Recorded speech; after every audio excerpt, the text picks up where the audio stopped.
choisir Christ, parce que Christ, c'est notre sommet, c'est notre Seigneur, c'est notre Créateur, c'est notre idéal. Et ensuite, avec lui, à choisir des buts qui vous motivent, qui vous passionnent, et à les accomplir. Voyez un petit peu, choisir Christ, et ensuite, avec lui, vivre vos rêves, réaliser vos objectifs. Et si je vous dis ça, ce qui vous passionne, c'est important de choisir dès maintenant ce que vous voulez vivre, parce que si vous ne le faites pas, c'est d'autres personnes qui le feront pour vous. C'est la vie qui vous conduira. Et c'est une chose de choisir un objectif, c'en est une autre de rester ferme dans cet objectif. Parce que vous le savez que dans la vie, il y a des hauts et il y a des bas. Il y a des saisons. Et si je vous dis ça, âme sensible, un petit peu s'abstenir, mais c'est pour vous partager une expérience, une histoire vécue d'un petit garçon qui a eu 15 ans, qui s'appelait Todd. Il y a un petit peu de bruit, je pense que ça, c'est peut-être des réflexions. Qui est-ce qui a 15 ans dans la salle ? Peut-être ? Non, un peu plus grand. Oui, 15 ans ? Non ? Ouais, non ?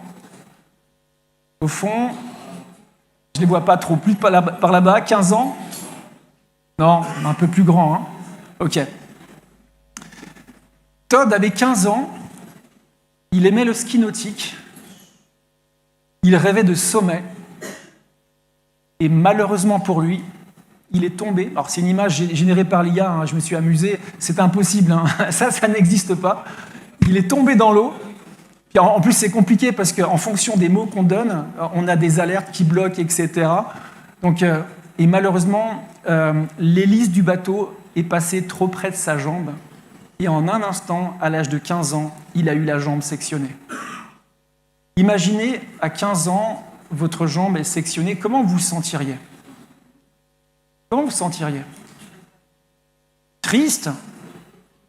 Déjà, je pense qu'il y a un petit peu la paralysie. On se dit, mais qu'est-ce qui m'arrive ? Déception, colère. En un instant, ces aspirations de sommet avaient disparu. Je propose de garder cette histoire en petite pause et je vais vous donner le dénouement de l'histoire de Todd à la fin de mon message. Ça va ? Comme ça, vous êtes obligés de rester jusqu'à la fin pour savoir ce qui s'est passé.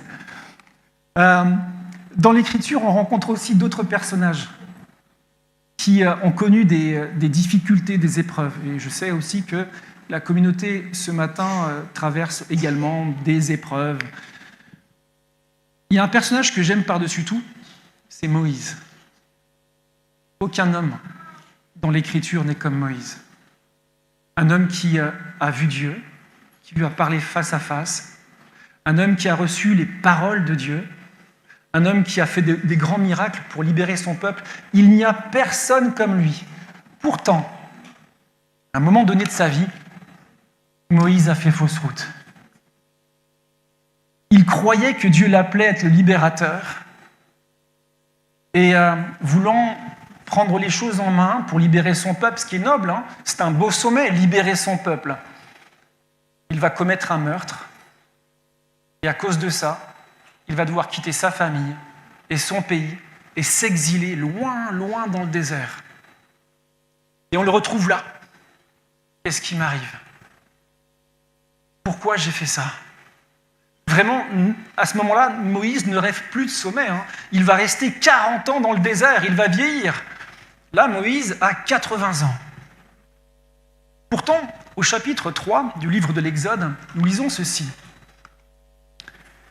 Moïse faisait paître le troupeau de Jéthro, son beau-père, qui était prêtre de Madian.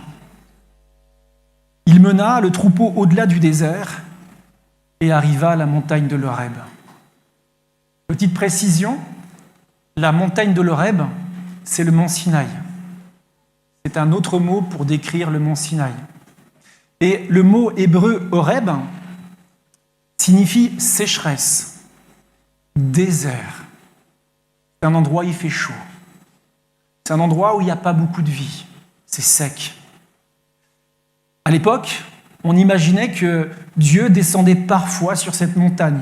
Et on peut comprendre que peut-être que Jéthro, prêtre de Madian, l'avait partagé ou enseigné à Moïse. Si on creuse un petit peu, Moïse habitait sur le territoire de Madian.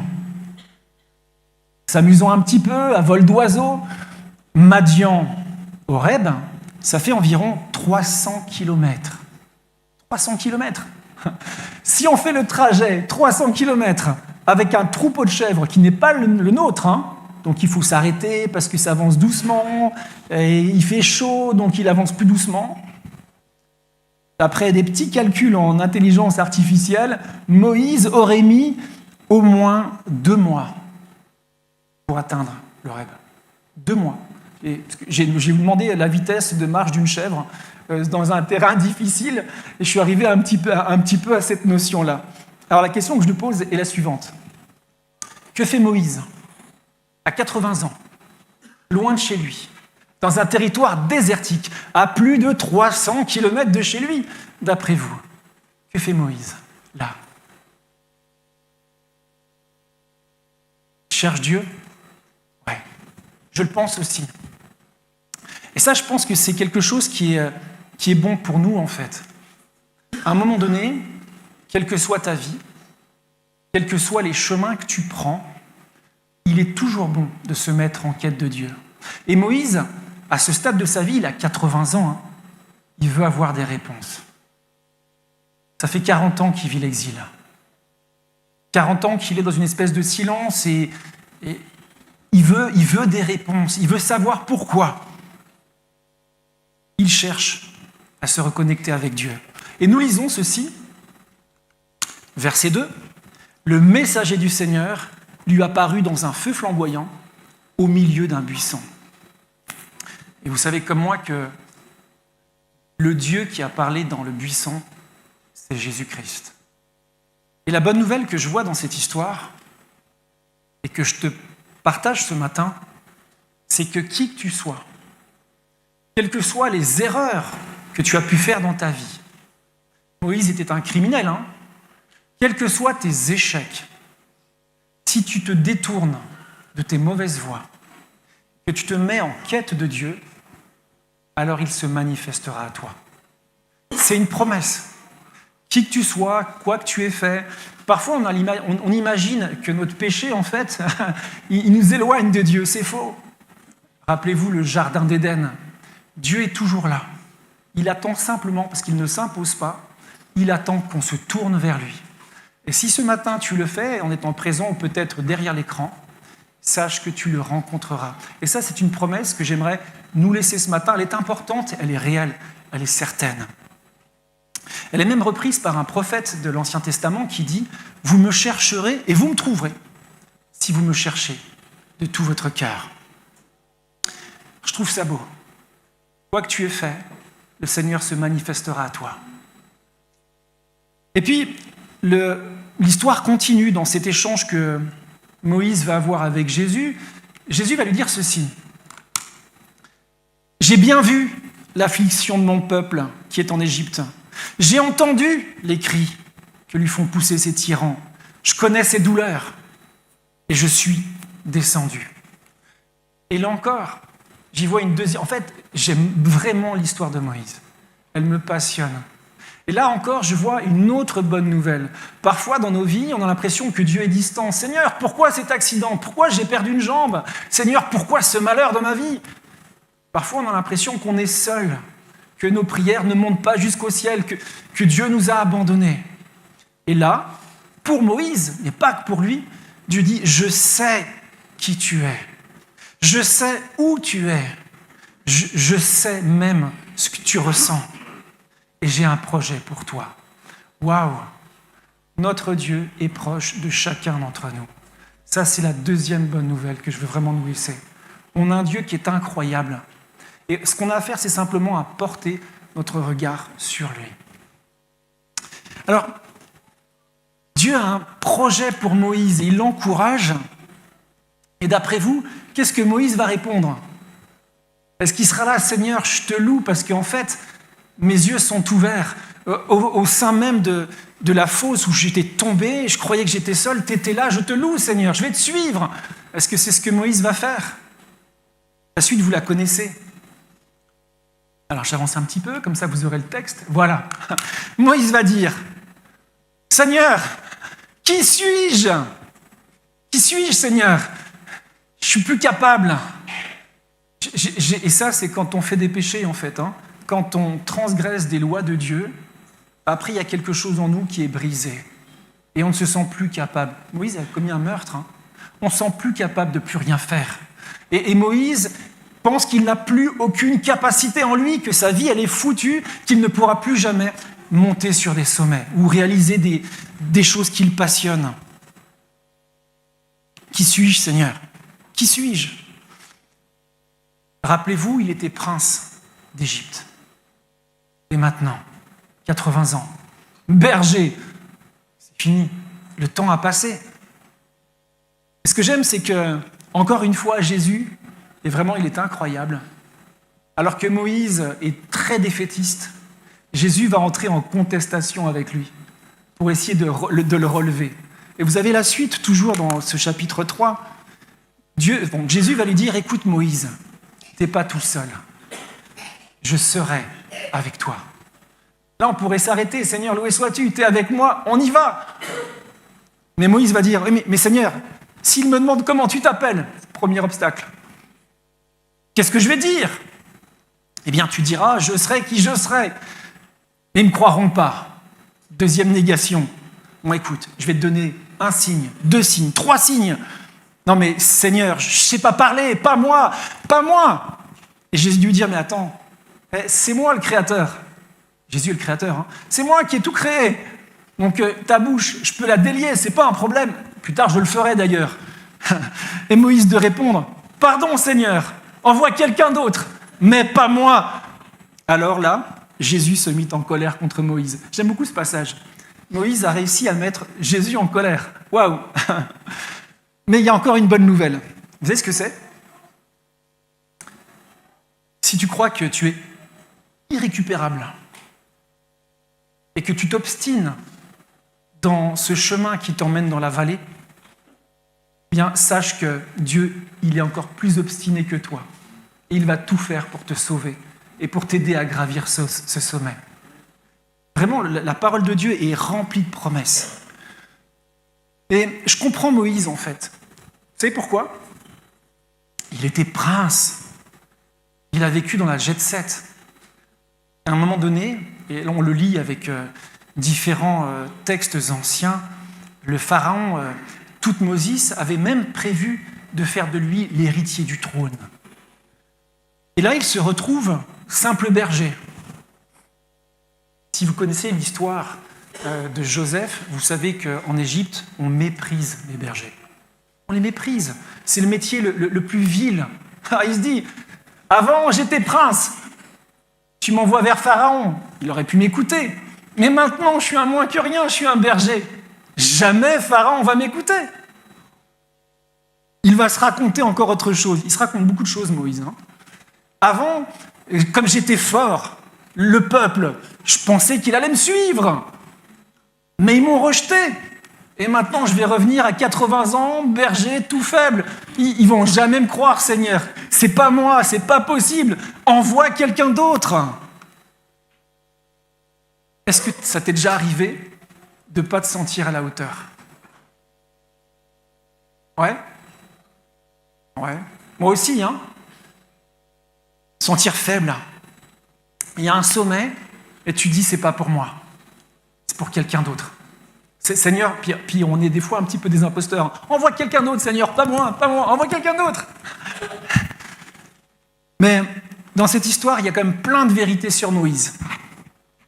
La première, il avait cultivé beaucoup de fausses croyances avec le temps. C'est qu'il a cru que Dieu lui demandait d'être le libérateur. C'est une fausse croyance.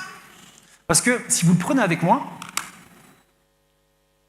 Jésus lui dit « Je suis descendu pour le délivrer et pour le faire monter d'Égypte. » Jésus n'a jamais dit « Moïse, tu seras mon libérateur. » Moïse, c'est moi le libérateur. Toi, tu seras avec moi et je t'envoie comme un instrument. Et ça change tout en fait. Parfois, on a l'impression que tout repose sur nos épaules. Et ce que Jésus nous propose, c'est de vivre l'aventure avec lui. En même temps, ce qui a gêné Moïse, c'est que, ok, il imaginait que c'était lui le libérateur, et quand on voit la montagne, vous avez déjà vu des montagnes? Ouais, sûr, hein? Même si on est en Île-de-France, je pense que vous avez bougé un petit peu, on se sent tout petit devant une montagne. Le problème de Moïse, c'est qu'il a regardé à ses propres capacités. Et quand on commence à regarder à ses capacités, ça veut dire qu'on espère qu'on va compter d'abord sur soi, ce qui n'est pas bon, et en plus, forcément, on n'a pas des super capacités, donc on se limite, et ça ne marche pas.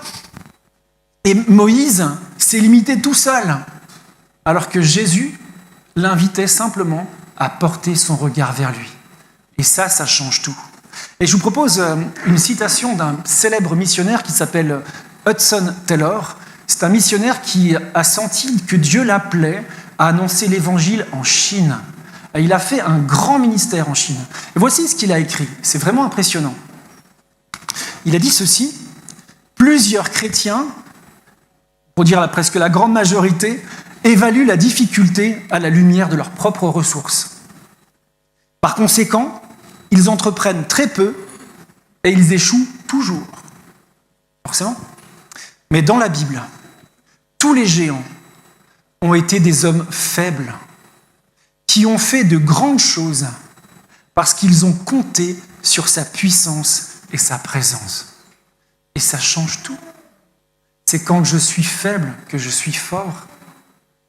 On se limite nous-mêmes parce qu'on regarde nos capacités au lieu de regarder à Dieu en fait et à ce qu'il peut faire au travers de nous. Il est le Créateur, il est tout-puissant. Et si le Seigneur vous appelle à gravir des sommets, il sera avec vous et il va vous qualifier pour cela. Quels que soient les parcours, il peut y avoir des épreuves, mais les épreuves, elles nous forment aussi, elles font ce que nous sommes aujourd'hui. Comment est-ce que tu évalues tes difficultés? Peut-être qu'en ce moment, tu traverses des moments difficiles. Est-ce que tu regardes à tes propres forces, tes limites, ou est-ce que tu portes ton regard sur Jésus? Comment est-ce que tu regardes tes difficultés? Moi aussi, je regardais mes difficultés d'après mes propres ressources. Je me dis, oh là là, c'est pas possible. En psychologie, je vous montre une petite image, vous allez comprendre, on parle d'état d'esprit. Il y a deux états d'esprit. L'état d'esprit de manque et l'état d'esprit d'abondance. C'est comme le verre à moitié plein ou à moitié vide. C'est juste une question de regard. Mais un regard, ça change tout. C'est vrai, un regard, ça change tout. Et pour qu'on puisse entrer en nous-mêmes ce matin et voir quel esprit on cultive, est-ce que c'est le manque ou l'abondance? Comme ça, vous voyez un petit peu ce que Moïse a traversé. Je vais nous proposer quelques affirmations et vous allez voir si vous vous situez plus dans l'un ou plus dans l'autre. Ça va? Ok. Est-ce que tu as toujours peur qu'il te manque quelque chose? La réponse est évidente. Si on est dedans, c'est qu'on cultive le manque. Ou bien, est-ce que tu crois qu'il y a toujours plus à recevoir et à donner? Là, on est dans l'abondance. Honnêtement, j'ai été une bonne partie de ma vie, et je suis encore parfois dans le manque, mais on en prend conscience. Et c'est ça qui permet ensuite de réorienter notre regard. Est-ce que tu crois que tu ne pourras pas changer? C'est foutu, je ne pourrai pas changer le manque. Ou est-ce que tu considères, slogan JA, avec Dieu tout est possible? L'abondance. Est-ce que tu as peur de l'avenir? Les jeunes et les moins jeunes. Les plus jeunes, est-ce que tu as peur de l'avenir? Le manque? L'avenir est à écrire. En fait, il n'existe pas encore. Ou est-ce que tu crois que le meilleur avec Christ est à venir? L'abondance. Alors, comme vous l'avez compris, ce ce qui est important, c'est d'abord de prendre conscience de où on est, de mettre des mots en fait sur ce qu'on vit, de le formuler, et ensuite de prendre une décision. Si je porte trop mon regard sur mes capacités limitées, sur ce qui me manque, toute l'écriture, parce que tout ce que, même si les psychologues, etc., enfin, tout est biblique à la base, hein, tout est extrait de la Bible, il suffit simplement maintenant de détourner notre regard et de le porter sur Christ et de nous appuyer sur ses promesses.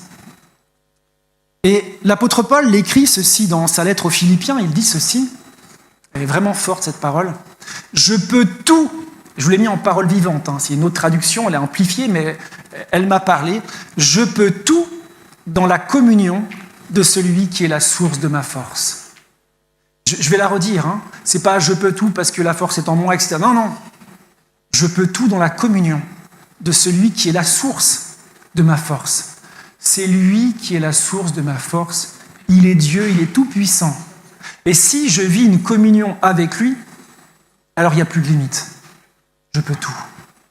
Et ça, c'est le projet que Jésus veut réécrire dans nos cœurs. Les seules barrières qui existent dans nos vies, c'est celles que nous nous mettons. C'est l'histoire d'une petite fille. Voilà, c'est parfait. C'est l'histoire d'une petite fille que sa maman a envoyée chez l'épicier. Elle devait prendre quelques courses. Et comme elle était... Alors, c'est une autre époque, hein. Elle est partie toute seule avec son argent. Aujourd'hui, on serait un peu plus attentif. Comme elle était très sage, très prévenante, l'épicier lui a tendu un pot de bonbons. Il lui a dit « Vas-y, petite, tu peux plonger ta main et prendre autant de bonbons que tu voudras. » C'est sympa, hein? Mais la petite fille reste là et elle ne plonge pas sa main dedans. L'épicier dit « Mais pourquoi tu ne te sers pas? Je t'offre des bonbons, vas-y !» On a plusieurs réponses. Hein. Maman m'a dit « Pas prendre des bonbons des inconnus. » C'est l'épicier, c'est pas un inconnu. Mais vas-y, tu as bien compris. Oui, oui, j'ai compris. Bah, sers-toi. Et elle ne le fait pas. À un moment donné, il va dire « Mais pourquoi tu ne veux pas prendre de bonbons? » Si, si. Bah, vas-y. Et la petite fille va dire « Est-ce que tu pourrais les prendre à ma place? Mais pourquoi tu veux que je prenne les bonbons à ta place? Sers-toi. Vraiment, sois comme chez toi. » Et la petite fille de dire « Oui, mais ta main, elle est plus grande que la mienne. » Cette petite histoire, elle est intéressante parce qu'elle nous révèle qu'on limite l'action de Dieu dans nos vies. C'est vrai, hein? On limite l'action de Dieu dans nos vies parce que nos regards sont portés sur nous et sur nos propres capacités. Or, si on détourne nos regards et qu'on porte vraiment notre attention sur Christ et sur ses promesses, alors là, il n'y a pas de limite. Et on est appelé à s'appuyer sur sa main qui est beaucoup plus grande que la nôtre. Je reviens sur l'histoire tragique de Todd. Alors, vous avez compris avec Moïse, hein, c'est qu'une petite phase, je ne vais pas développer davantage, mais Moïse va vivre une aventure incroyable avec le Seigneur. Vraiment incroyable. Et ça va changer son état d'esprit. Je reviens sur l'histoire de Todd. 15 ans. 15 ans, il rêvait de grandeur, de montagne, une jambe coupée. Il pourrait rester orienté sur son manque. Il manque une jambe. Et vivre toute sa vie comme une personne ayant quelque chose en moins. Il me manque une jambe. Sa vie, elle serait triste en fait. Mais Todd va faire un choix. C'est une prise de conscience. Hein. Il va décider de ne pas regarder à ce qui lui manquait pour porter son regard sur Dieu. Et Todd va croire qu'avec l'aide de Dieu, il n'y a aucune montagne qu'il ne pourrait escalader, aucun obstacle qu'il ne pourrait dépasser. Et le fait d'avoir porté ce regard sur Dieu, c'est-à-dire qu'à un moment donné, il va accepter sa condition. C'est ça, hein, il y a différentes phases de deuil. Il va accepter, ok, Seigneur, j'accepte cela. Et en même temps, je vais me mettre au service des autres. Alors, il a fait des études pour être psychothérapeute, pour accompagner les jeunes handicapés, et en situation de handicap, il va devenir directeur d'un centre d'aide pour personnes en situation de handicap. Ça, c'est incroyable déjà. Comment un jeune va réussir à dépasser des épreuves, en faire une force avec le Seigneur pour servir les autres. donner du sens à sa vie. Et ça a donné du sens à sa vie. Mais ce n'est pas tout. Todd, alors sa plus grande réussite, elle va se produire dans son sport favori. Et d'après vous, c'est lequel ? Ah, presque, ça c'était avant. L'escalade, l'alpinisme. Enfin, plus que l'escalade, c'est l'alpinisme, pas l'escalade, l'alpinisme. Petit clin d'œil, est-ce que vous arrivez à imaginer, donc les alpinistes, ce sont ceux qui montent au sommet du Mont Blanc, au sommet de l'Everest avec la tenue, hein. Est-ce que vous arrivez à visualiser un alpiniste unijambiste ? C'est impossible, c'est impossible. Et pourtant, c'est ce qu'il va faire. Pour prouver qu'avec Dieu, il n'y a pas de montagne que tu puisses escalader, Todd Hudson s'est fixé comme objectif d'escalader en moins de 100 jours, parce que le record aux États-Unis, c'était 101 jours, en moins de 100 jours, les 50 plus hauts sommets des États-Unis. Le record, c'est 101 jours, tu as une jambe en moins, c'est impossible. Enfin, ou alors 150 jours. Son objectif, c'est au moins de faire moins de 101 jours, donc vise les 100 jours. Et vous savez quoi ? Non seulement il a réussi à atteindre l'objectif de gravir les 50 plus hauts sommets des États-Unis en moins de 100 jours, mais il a pulvérisé le record du monde. Il l'a fait en seulement 66 jours. Un homme avec une jambe en moins. Je peux tout dans la communion de celui qui est la source de ma force. Avec Christ, tu peux tout. État d'esprit du manque ou état d'esprit d'abondance. Aujourd'hui, Todd Hudson est la seule personne en situation de handicap à détenir un record mondial d'alpinisme. Ça, c'est incroyable. Et ça rejoint aussi une idée d'Ellen White qui... Alors, je vais vous lire sa citation, elle sera là. Il écrit ceci dans son livre « More Than Mountains ». En remettant ta vie entre les mains de Dieu et en avançant avec une volonté ferme, il n'y a pas de montagne que tu ne puisses escalader, il n'y a pas de difficulté que tu ne puisses surmonter.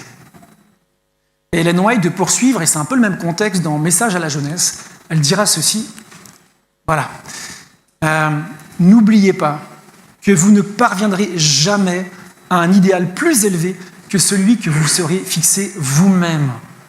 Si on ne se fixe pas de sommet, s'il n'y a pas des objectifs qui nous passionnent, on ne va jamais se dépasser, on va rester dans la vallée.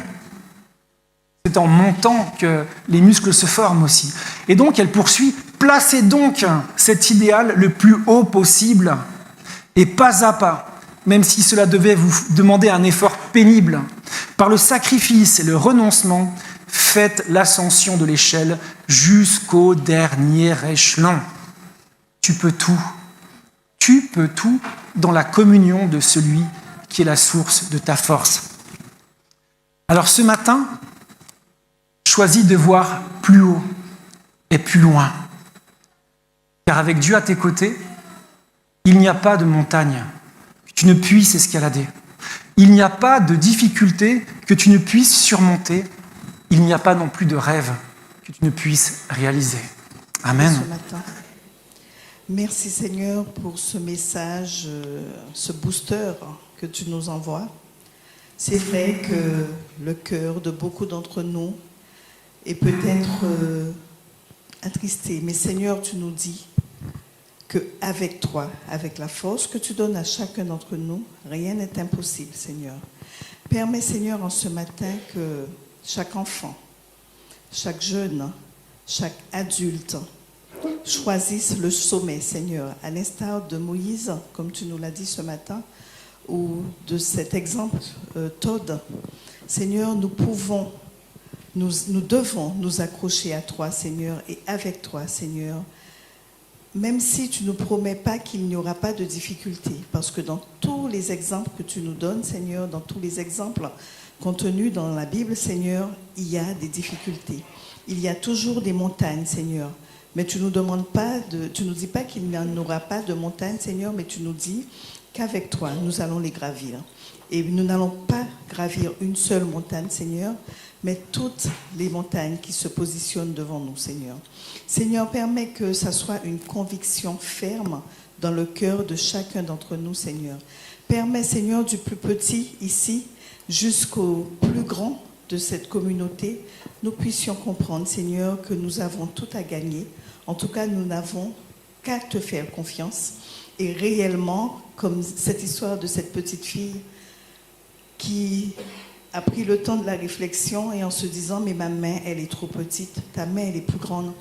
J'aurai, Seigneur, plus de bonbons si c'est toi qui gères et qui prends pour moi les bonbons. » Seigneur, permets que nous puissions comprendre que nous n'avons, Seigneur, qu'à nous positionner, à te faire confiance. Souvent, Seigneur, nous avons des objectifs que nous nous fixons, nous. Et après, nous nous disons que nous ne pourrons pas, nous n'avons pas pu atteindre. Mais Seigneur, tu nous dis, je suis venu et avec toi, laisse-moi t'utiliser et avec moi, tu atteindras les objectifs que moi je t'ai fixés. Permets que nous puissions revoir nos copies, Seigneur, et que nous puissions comprendre que si nous voulons te servir, si nous voulons être des JA, si nous voulons être des adultes à ton service, des enfants à ton service, Seigneur, que nous devons te attendre, que tu nous donnes les directives et que c'est toi, Seigneur, qui nous donnera les objectifs. C'est toi qui feras au travers nous et pas l'inverse. Merci, Seigneur, pour ce rappel, cette piqûre de rappel, Seigneur, que tu nous donnes. Merci pour tant d'amour que tu mets dans que tu nous donnes, Seigneur, ton Fils que tu as donné sur la croix pour nous.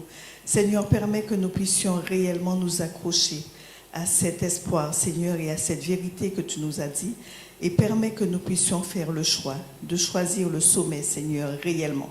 Je t'ai prié en ce matin, au nom de ton Fils Jésus et pour ta gloire. Amen. Amen.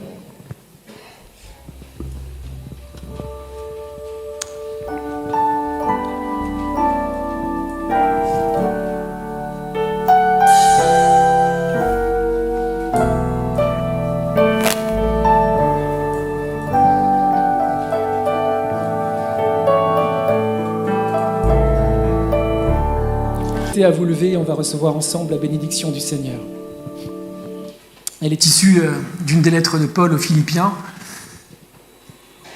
Réjouissez-vous toujours dans le Seigneur.